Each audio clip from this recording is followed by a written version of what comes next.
Lepas ni korang dah tak payah nak susah payah nak buat sambal lah, nak buat kacang gajus lah. Tak payah. Bismillahirrahmanirrahim. Wow. Bau dia sap geng. Wow. Tak hancur sangat, tak berminyak sangat. Kita nak buka paste kacang gajus pula. Sedapnya bau. Tengok ni guys. Kacang dia likat tak hancur sangat. Tekstur kacang tu masih ada lagi. Tengok ni. Okay, kita letak sambal ni dekat atas ayam. Bau pedas dia.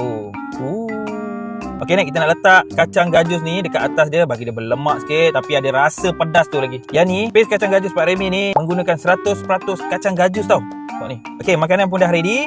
Jom kita makan. Tak apa. Jalan. Ambil ni, sambal gepuk ni dan juga paste kacang gajus. Makan. Dia lemak, ada pedas. Komplit. Tu dekat beg kuning bawah tu sekarang. Ini dia sambal yang aku makan ni.